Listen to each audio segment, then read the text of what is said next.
Монгол хүн хийгээд хятад хүн. Монгол хятад хүнд Азийн хүн гэдгээс өөр адил зүйл баргал үгэ болов.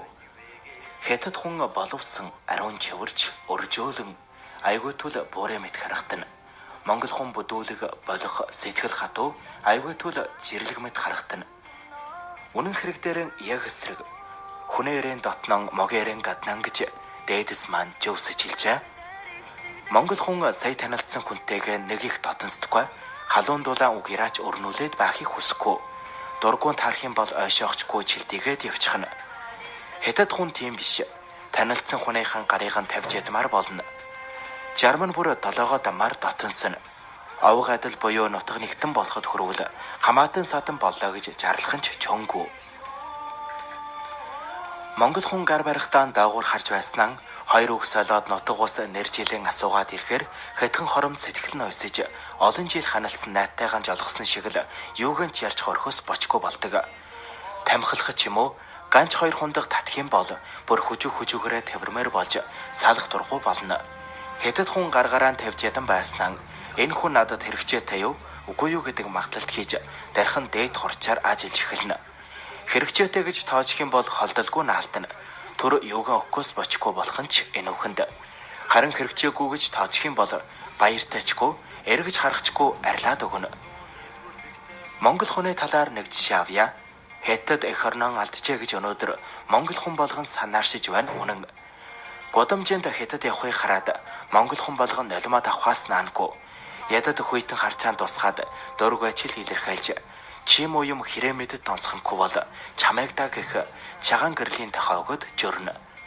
Чагаан хэрмээс жамын үүд хүртлэх их нутгаан хүн жунтай нь хятад алдсан Чингисийн иргэдийн энэ хорсол жанал ойлгомжтой. Хэдэн хоногийн дараа тохиолдлоор нөгөө хятадтай танилцна. Нэлээд жоох тансаг бэлтгэж найжаа гэж балхартал нэмсгэлэн тайхан хундах тулгад сайн хужаа байна. Яах вэ да? Хожаад ч гэсэн сайн хүн байж л тарна гэж монгол маань сэтгэнэ. Чагалэгдэхэд найжийн сэтгэл жужаарна. Нэг өдөр хятад нөхөр Яматуулын нүүрсэн урхаг гэж яраа орнуулахад эх орон өрөөн чаг дотон мөндөлжиж байгаа аюулт хятад биш үе жаагүй сайхан найжийн угаалган хүлээн авна. Иймэрхүү төгсөөлийг зөвхөн бодисын соёлоос болов гэвэл учир дутагдaltaй болно. Их баг хотод орчин үеийн амьдрал хийж байх хүмүүсийн амьдралын уулах хэлбэр баргал ялгаагүй.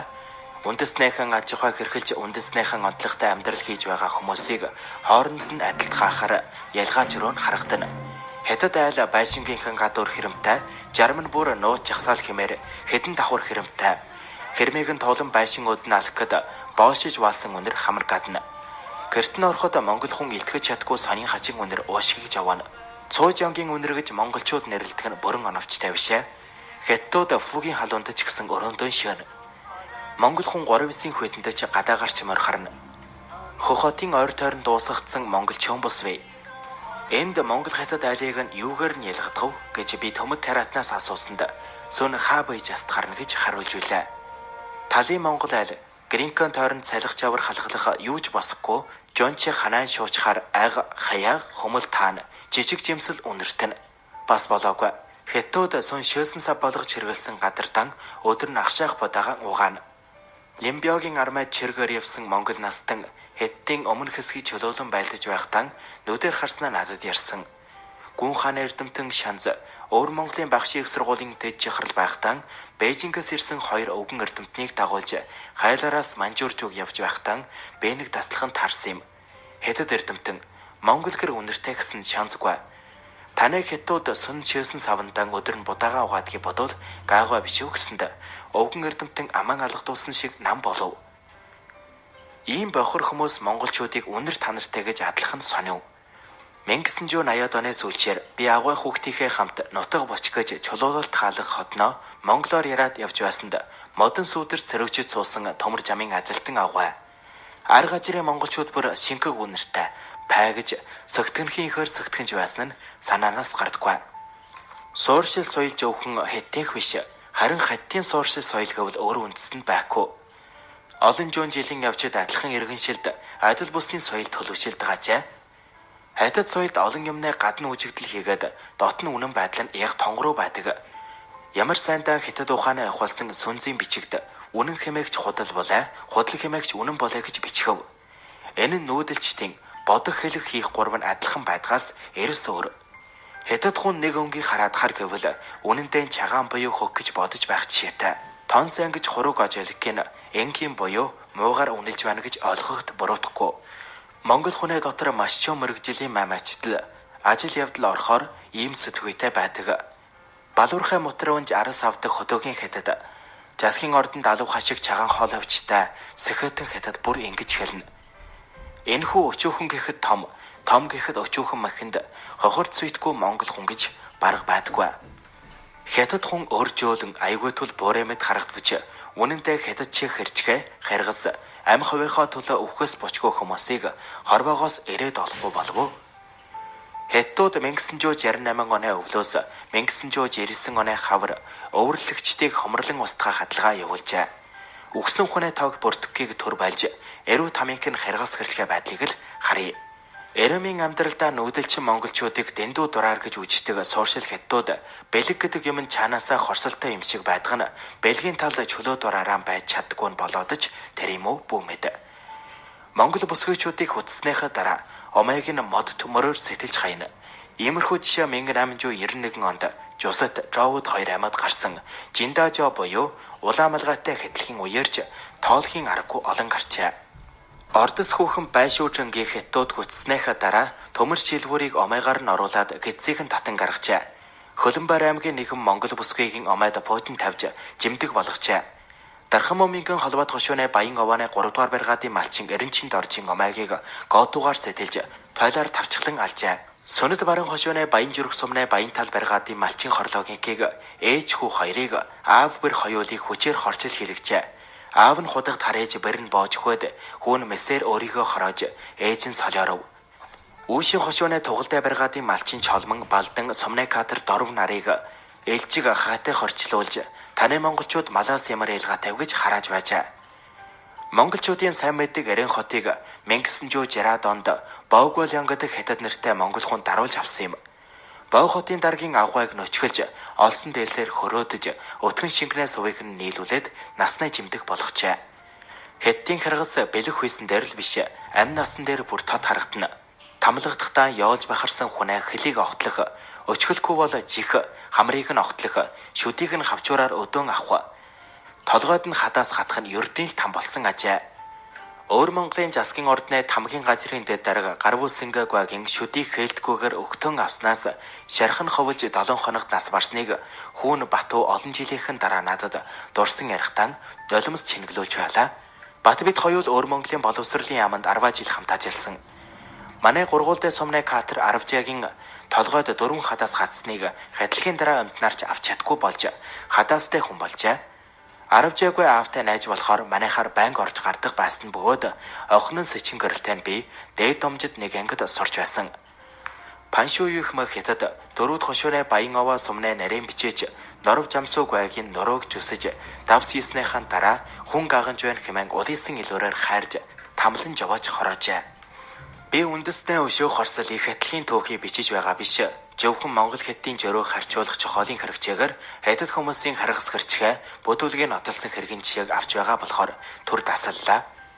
1960 оноос 1963 оны улсөглөлийн чигт хятадууд нэг нэгийгээ барьж идэх, аав ээж нь хүүхдэн идэх, 1966 оноос эхэлсэн 10 жилийн соёлын ховсгоол гэдгийн үед хүнийг яа тамалж алдаг тухай хятадын Шаачин, Юловэн Жонги жирэг хүмүүсийг дэдэлсэн жохолчдын бичсэн баримтат тууцаас дасаг босгож билийг харж болох юм. Жохолч Шаачингийн мэдээллийн уран жохоод ингэж бичжээ. Тараачин алинк нь ядар доройгоо барьж идсээр аав нь хүү охинтойгоо үлджээ. Нэг өдөр аав нь охиноо гэрээсээ хөөж гаргажээ. Охиныг бачаад ирэхэд дүү нь алга болж тогоон цагаан өнгөтэй мах хөвж жуухны хажууд ховхоо яс хэвтэнэ. Хэдэн өдрийн дараа аав нь тогоонд ус дүүргээд охиноо дууджээ. Юу болох гэж байгааг тааварлсан охин хаалган ард алдлан аава бити намын идэгчтэй би танд түлтөөж гал хөгжөөж өгч байя. Намайг ичхүүл энэ бүхнийг хэн танд хийж өгөхүлээ гэж вайлан гуйжээ. 1960 оноос 1963 онд хятадын их өлөрл Монголд холоо гэхэд өлөрж хатаж өгөх аав ээж байхаас биш үр хүүхдээ идэх хүн лавгүй. Монгол газар чонын хүртэл бэлтрэгээ иддэггүй юм. Хятадууд өөрийгөө 5,000 жилийн боловсны түүхтэй бичсэн хураасан ном судран гэхэд дахиад нэгэн чагаан хэрмийг жиргэлж чадхаар олон гэдгээ гайхуулах дуртай. Богд багш хэмээгдсэн күнз нь 2000 жилийн өмнө ойр тойрны жирлгүүдийг их хятадын агуу удам ёс ном эвлэрэл журмаар уяраан дагуул гэсэн санаа бүхий сургаал номлож байсан атал. Өөрсдөн имерхүүл харгас хэрчгээ баларлаг бүдүүлэг чанараасаа салалгүйгээр хүн төрлөختний ортон үеийн түүхэнд алхан орсонд нь гонигч хичүү, элгэлхэж хичүү. Энэ бол дээрж байна хэрэг. Одоо имерхүү юм яаж байх вэ гэж та минь битээ дүрэж нэг үндэснээ соёл жан арын шингэгч тийм ч халбархан өөртөж балардгүй юм шүү. Хятадын эдийн засгийн хөгжил илүүтэй өмнөд хэсгэд 1990-ад онд мөнгөтэй хүмүүс хүүхд идэгдгийг Хятадын тэрүүнээс ихэтэн UJ нар интернетэд бичиж байлаа. 8 сартай нарайг ямар нэгэн аргаар унгаагаад олон чаг чанж шөлийг нь удаг гин. Энэ нь хүнээ бэлгийн чадварыг чангруулах төдийгүй залуужуулдаг гэж итгэдэг юм байна. 20 дугаар зуунд ямар болж байгаагийг та нартай ойлгуулах нь ч илүү биш болов уу? Шашин гэхэд шашин биш, бие тамир гэхэд бие тамир биш.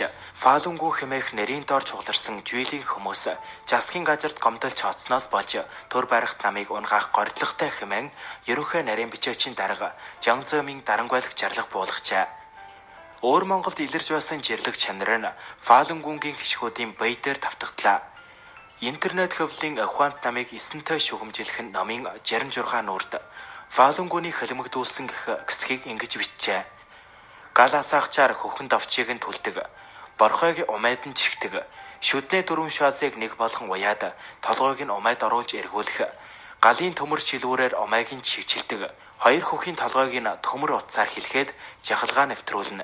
Хятадын имерхүү харгас гэрчгээ чанарыг олон мянган жил феодалын хаагдмал нойрхолд нухлагдан бохондлон хураад жавшаан голохоор гэнэт дэлбэрэл үүсэж байгаа гэж Хятадын эрдэмтэд тайлбарсан бий. Энэ бол нийгмийн байгууллагын талаас тайлбарсан хэрэг юм. Нийгмийн байгууллага хийгээд үндэснээ жан чанар бол үнэндээ хоёр өөр явдал. Хятадын эрдэмтдийн тайлбарлалт үнэнээ хавтай юм бол харангуй хаалттай коммунист нийгэмд хэвээр байгаа Хятад улсад хэжээ нэгэн өдөр дэлгүрэлт үүснэ гэсэн үг. Тэр дэлгүрэлт нь өнөөгийн нөхцөлд Хятадд багтсан ард түмэндэл биш, ойр тойрны улс орон дэлхийн нийтэд гайжовлон авчирч мэдэх юм. Монгол хүн шиг энэрэнгүй өржөөлөн хүмүүс хорвоод уурхаа байдгийг би мэдэхгүй. Шарын шашинтай холбоотой байж болох талтай ч ердөө нүүдэлчид өржөөлөн багтаамжтай тусрахах байдаг нь үнэн юм. Өөрийг нь эдлэн авахар чаварсан өсгөлэн ядах хятадуудыг өвөрлөгчид өрөвдөж адаг будаа аяг шарсаар үл жалхуулж байлаа. 1960-ад он гэхэд бөөсөндөө баригдсан хятадуудыг ханжин дээрээ биш гэхэд хаяаныхаа бууланд орж асан өгч хоног өнгөрүүлж байсан. Тэр үеийн монголчууд буруу юм хийсэн гэж өнөөгийн хүмүүс буруутгадаг. Өржөөлөн тусрахаасаа буруутсан юм гэж нөхөн тэмдэглэхээ бити мартя. Яфна жалуу монголч Накамура гэгч өвөлчээг Монголын хөдөө явж байгаад айлд орсонд өрхийн эжин айх өрхи миний хөө даарсан байшд наашаасуу дулаачаач гэжээ. Уул таних хүнийг өөрийн хүүтэйгээ адилхан хайрлаж халамжилт байдаг. Ямар агуу үндэстэн бэ гэж Накамура хөхотын жижиг вансан надад хэлэхдээ нүүр дүрэн нулимс чавуулж байлаа. Хүнээ үрийг миний хүү гэдэг нэрээр л Монголоос өөр хэлнээ санд үгээ бололтой. 1960-ад онд өөр Монголд ирж байсан хятадууд уранхай навтрахайг өмсөж ягл Улаанбаатарын гудамднаас сохтуу нуучиг байлаа. Хятад гэгч хамгийн ядуу хүмүүс, хамгийн хөөрхий, хамгийн аймтгай хүмүүс гэж томчуудын ярихыг би итгэж байв. Энэ нь томог байчаа. Хятадууд ашиг олж амх өмнөхөө төлөө гэвэл үхээс бучгүй хүмүүс байсныг нийгэмдэр хятадуудтай хамт ажиллаад сайн мэдлээ. Одоо хятадууд өөр Монголд биш, дэлхий дээр яаж тэлж өргөтгөөл хийж байгааг нь бид харж байна. Аймтгай хүмүүс хүнээ улс дотор өөрийн улсыг босгож чадахгүй. Ажил хийж аяг хоол олж идэхээр Монголд ирчгээд нутаг дээр нь ээжтэйг нь жодож, жохож, янжаар дөөрлөхөлн ойхот хүүхэнчүүдийг нь сүйтгэж байгаагийг бид сонслоо, харлаа. Хятад хүн байгаал араатан ургамал бол төрөлхийн өшөөтэй гэд боддоо. Монгол улсад ирсэн өвөрлөгчид халах нутгийн байгаалыг багтан сайшаа жогсдоггүй.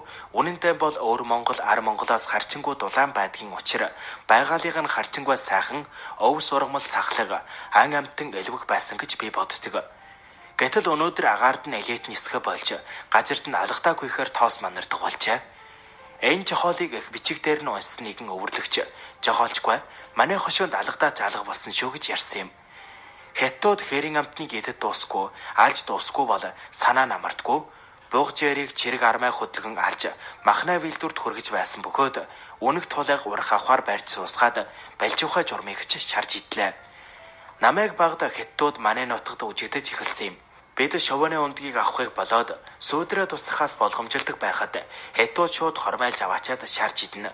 Дотроо жулжихтай шимтжил сайтай юмгэн. Миний нутагт усны шувуу донготхон болоод 20 жил болжээ. Хятад хүн ногоон газар хармагчил анжис оруулна. Монгол газрын хөрс нэмхэн болохоор 3 жилийн хэтэрхүү элэс болно. Элсэн дээрч хомох хайж байгаад үр сачина. Хомох сачаад ч өрөхгүй болсон үед Монгол ээждүүд нь орхиод өөр онгон нутаг эрднүүгээд өгнө. Хэдэн зуун жил ургасан нарас мальсыг төш болгон түлнэ. Өдөр огтлуулахгүй болохоор сон очиж огтлно. Хоригдсан Монголыг модтой надлах хөрөөдөж хайна. Модыг нь унгааж бараад хожуулыг нь малтлаа. Нүүрс илчтэй байхад монголчууд мэддгүү гэж манай мангар руу түжинэ. Жимс ногоо түүхэд чагуулрал гэж баадгийг хятад хүн хэрэгсэхгүй. Дөрсийг ногооноор нь хадаж гүйсийг шарлахаас урд түүн. Хүнээс урдаад өөрийнхөө хармаанд оруулж байвал түүхээ дутуу байсан ч хамаалаг гинэ. Ийм хэрчгээ сүмтгэ хятад өржөөлөн бурхансаг Монгол хоёр нэг гэрт хоёр дахь удаага халж тулгарч юу болж ямар дүнээр өндөрлөх гэдэг нь ойлгомжтой. Хятад хүн хийгээд Монгол хүн хорвоод энэ хоёр чиг эрс өөр хоёр үндэстэн гэж байдаг болов да. Эрхэм сонсогчдоо, сая та бүхэндээ Монгол хүн хийгээд Хятад хүн гэдэг чухлыг уншиж хүргэлээ.